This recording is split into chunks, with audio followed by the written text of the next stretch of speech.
doit savoir ce qu'il peut se dire ou ne pas se dire. C'est mieux que ce soit lui qui parle plutôt que le client qui connaît pas vraiment ce monde-là. Pour le client, c'est plus profitable, on va dire.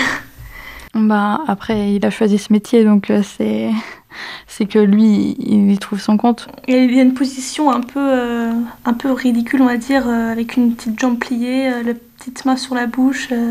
Après, moi, je trouve que moralement, c'est pas un choix de vie que j'aurais choisi, parce que tu dois aussi défendre des coupables et je trouve pas ça juste, et du coup, je trouve ça tronqué dans la justice. Peut-être qu'il reconnaissait que son client l'avait tué parce qu'il savait qu'il ne pourrait pas faire autrement plus tard dans l'affaire. Il a les mains un peu... soit c'est des mains qui disent calmez-vous dans cette circonstance-là, ou alors c'est pas moi ou c'est pas ce que vous croyez. Ça fait un peu, on lève les mains pour s'excuser ou pour comme si on était un peu en position limite de victime, un peu comme les braquages ou quoi. Ça fait un peu ça, mais après, la tête de l'avocat, il a l'air quand même vraiment rassuré et conscient de ce qu'il fait, donc pas tant victime, on va dire, que ça.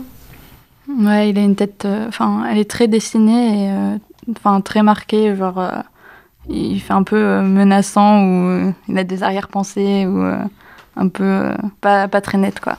La force de l'opinion peut être très très prégnante et peut être utile à la défense d'un client pour ces avocats-là.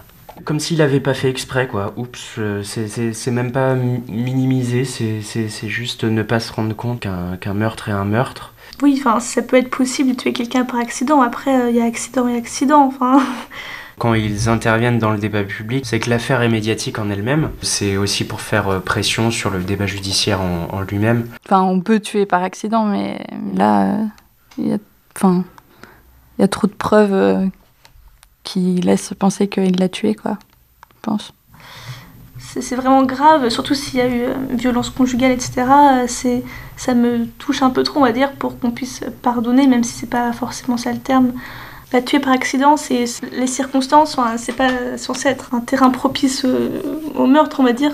Les féminicides d'hommes sur leur compagne sont justifiés par « je voulais pas la tuer, j'ai pas fait exprès ». Hormis l'acte en lui-même qui est violent, pour moi la violence, c'est d'avoir des pensées de violence au point où finalement la finalité c'est que sa compagne meurt. Elle a vraiment l'air d'être décédée, pas d'expression et juste avec la main, elle traîne, quoi.